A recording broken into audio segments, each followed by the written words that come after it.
तुम्हें कैसे ज्ञात हुआ कि बैल की नाक में डाली डालते से वो शांत हो जाएगा? मुझे ज्ञात नहीं था भैया। वो अत्यंत आक्रामक हो रहा था, इसलिए मैं उसे अचेत करना चाहता था। लक्ष्य से चूक गया। हे ऋषभ महाराज, हम आपसे लड़ना नहीं चाहते। हम बस आपको हमारी गाड़ी में बांधना चाहते हैं ताकि हम अपनी माता को सुखपूर्वक फाल्गु नदी तक ले जा सके, उनके कोमल पग को कंकर और कांटों से बचा सके।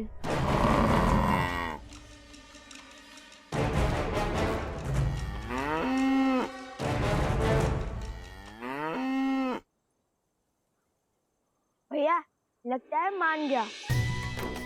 अब एक कार्य करते हैं, जैसे माता आश्रम में सारी गायों के सींग पर मोली धागा बांधती है, हम भी इसके सींगों पर मोली धागा बांध देते हैं। उचित है।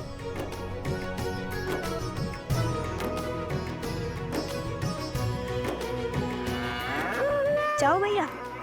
जा। सच्ची में जाओ? जा। सच्ची में? अरे जाओ।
ओम विदात्मनि विद्याहे हिरण्यगर्भाय धीमहि तत्रो ब्रह्मा प्रचोदयात्।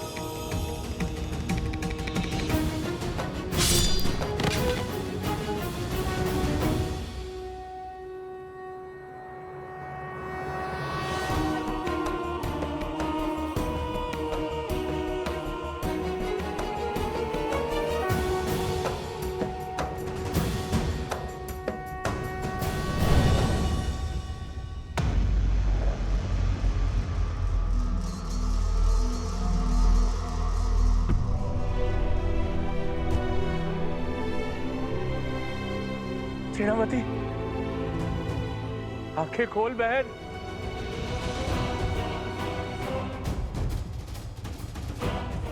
मुझे मेरी बहन चाहिए। क्या किया तुमने मेरी बहन के साथ?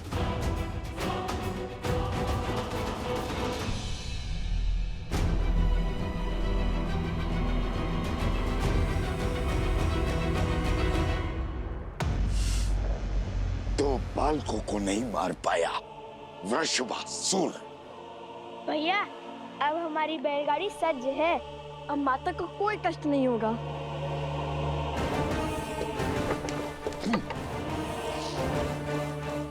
अब आज से तो केवल चंद्रबाहु से।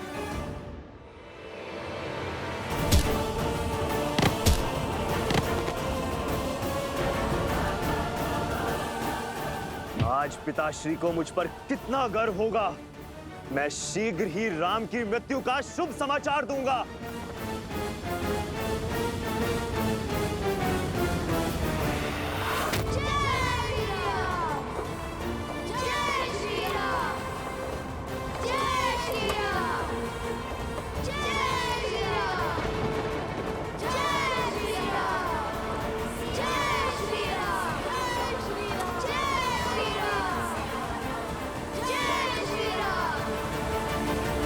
सीता!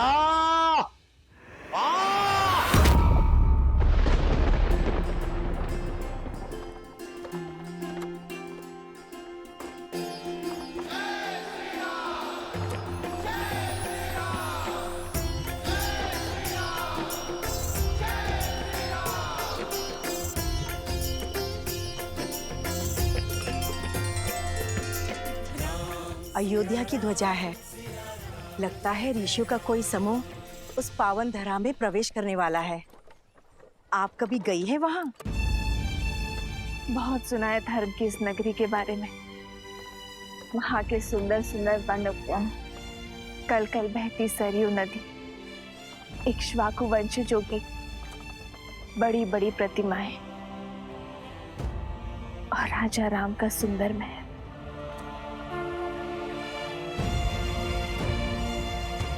सच अद्भुत है श्री राम और उनकी नगरी। देखो, अयोध्या का ध्वज।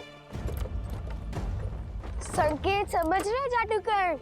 शीघ्र ही गुरुदेव हमें अयोध्या में प्रवेश करने की आज्ञा देंगे।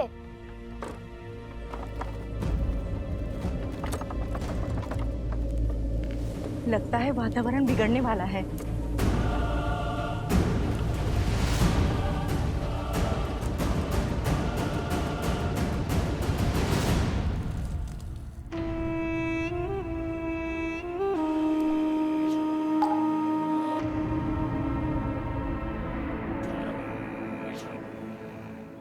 जागो, मैं तुम्हें अपना रूप, अपना स्वरूप, अपनी पहचान देता हूं।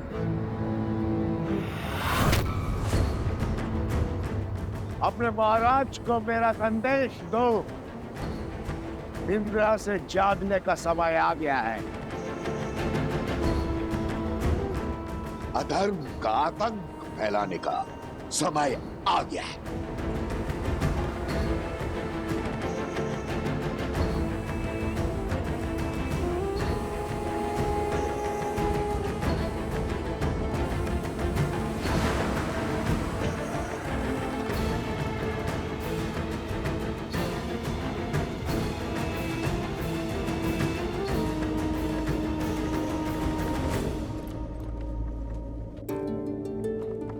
ध्यान से सुनो, शीघ्र ही हम गांव में प्रवेश करने वाले हैं। जब तक माता फाल्गु नदी में तप कर रही हैं, क्यों ना तब तक हम थोड़ा भ्रमण कर ले, सुंदर सुंदर घर, उपवन, मंदिर आदि देख ले, लड्डू पेड़े खा ले। क्यों, कैसा विचार है? यह विचार तो बहुत अच्छा है, किंतु मेरे मन में एक विचार और आ रहा है। एक बात बताओ, सच में ये ऋषभ उतना भव्य है जितना तुमने कहा था? लगता तो बड़ा शांत है, इतना भयंकर था वो, तो तुमने पकड़ा कैसे? क्या कहा तुमने? कुश ने इस बैल को पकड़ा?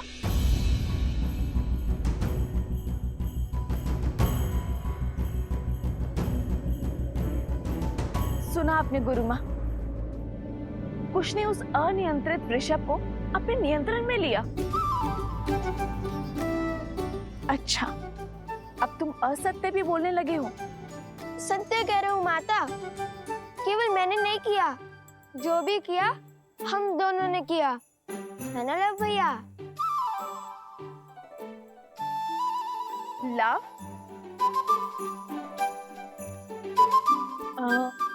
क्या हुआ माता?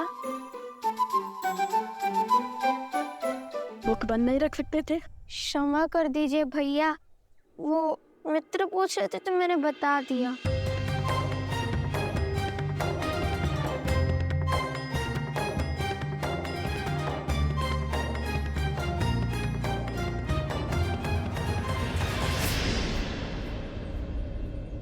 माता!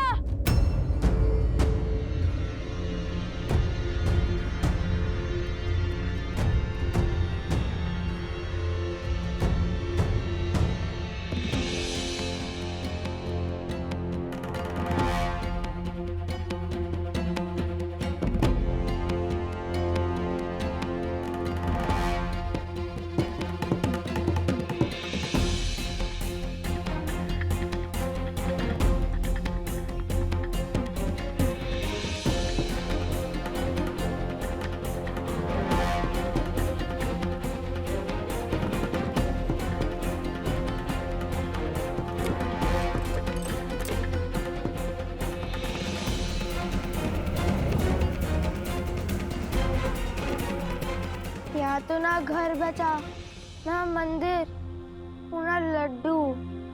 लगता है घोर विपदा आ पड़ी है इस गांव पर।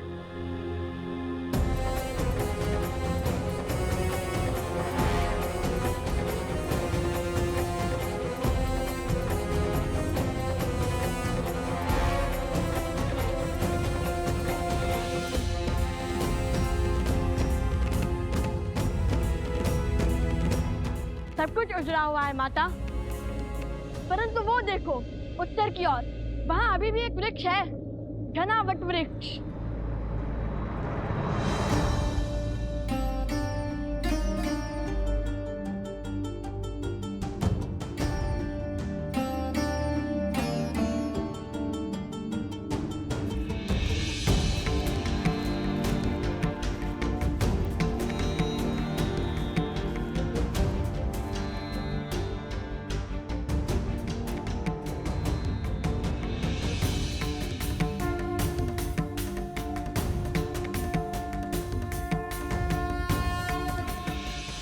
ये कौन है?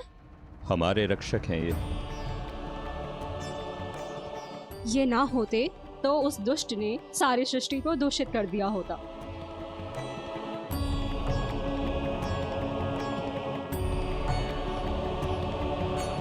माता, ऋषिवर कब से तपस्या में लीन होंगे? अनेक वर्षों से। आपको कैसे पता?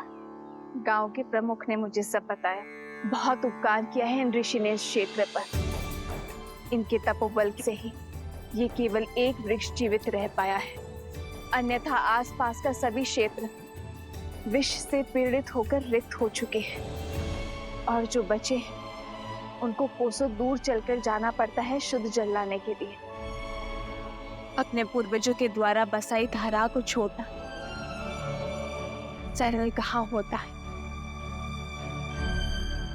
ये क्षेत्र श्रापित है, अब तप कैसे होगा? श्रापित स्थान पर तप संकट को न्योता देने के समान है। क्या श्राप? अधर्म का श्राप। जल इस संसार का सबसे शुद्ध तत्व है। जल को पीकर हम भीतर से और उसी से स्नान कर कर हम बाहर से शुद्ध होते हैं। वैसे ही प्रकृति में फैला पाप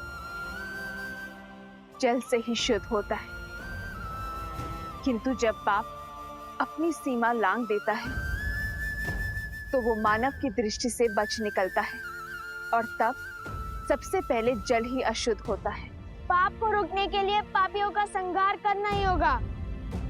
बताइए, कौन है वो दुष्ट? भिन्न भिन्न असुर के कुल और उनका नायक ऋषि असुरी के तपोबल ने उसे यहाँ नदी के नीचे बांधा है, ताकि उसका प्रकोप इस क्षेत्र तक ही सीमित रहे, किंतु उसके यहाँ बनने के कारण उसने इस भूमि और यहाँ के जल को भी विषैला कर दिया है। अब उस पापी का अंत ही इस क्षेत्र के पाप का अंत करेगा। इतने वर्षों में उस असुर ने इस नदी में अपनी सत्ता स्थापित कर दी है। इस नदी तल में अपना महल तक बना दिया है। वो असुर जल में मक्र है और तल में मनुष्य मकरासुर।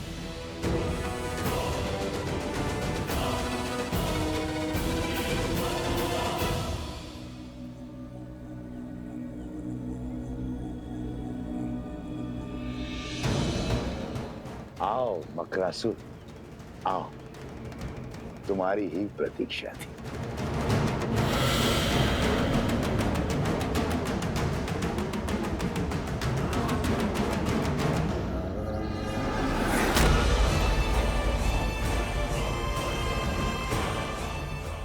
बहुत सुना है तुम्हारे बारे में सहस्त्रमुख रावण, किंतु मुझे तुम्हारी शक्ति और युक्ति में कोई रुचि नहीं है। मैं यहाँ केवल तुम्हारे रक्त का मान रखने के लिए आया हूँ।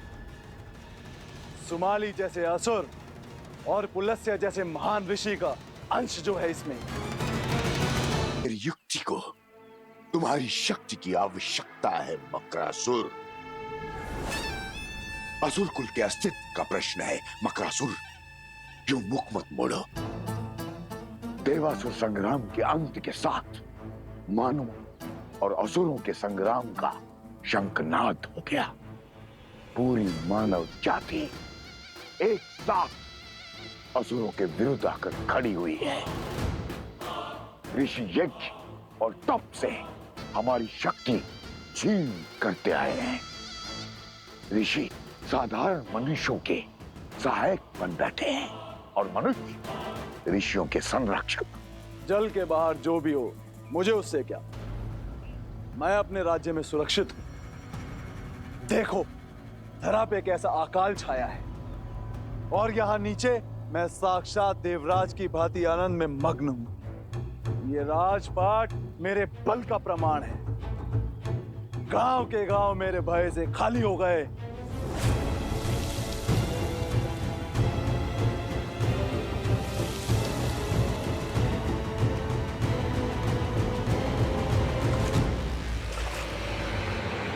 क्या हुआ मकरासुर? इतनी शीघ्रता क्या है? कोई है जिसके तप के बल से तुम फल्गु नदी की सीमा से बंधे हुए हो, जिसके कारण तुम क्षण भर से अधिक जल के बाहर नहीं रह सकते हो। ऋषि गण का शिष्य ऋषि असुरी बरसों से तप कर रहा है, किंतु मुझे क्षति नहीं पहुंचा पाया। कुछ नहीं है उसके वश में। अगले 100 वर्षों में उसी पेड़ के नीचे उसका शरीर कीटों का भोजन बनेगा। फिर मैं स्वतंत्र होकर इस नदी के पार जा पाऊंगा और पलक झपकते ही मेरे 100 वर्ष बीत जाएंगे। यदि शत्रु एक से अधिक हुए तो, और 100 वर्ष यदि अनंत काल में परिवर्तित हो गए तो। किसकी बात कर रहे हो? कौन है वो? वही जिसने धर्म की स्थापना का बीड़ा उठाया है। कौशल नरेश श्री राम।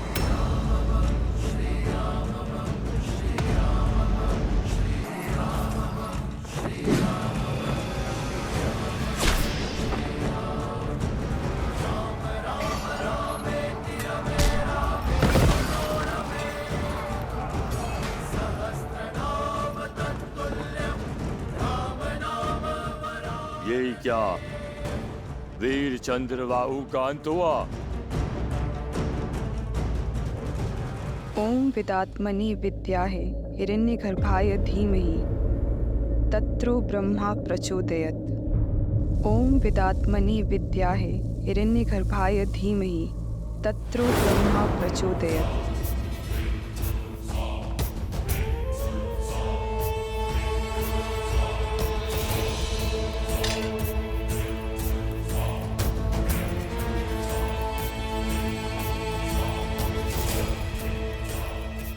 तुम्हें क्या लगता है राम, तुम इतनी सरलता से मुझे मार पाओगे?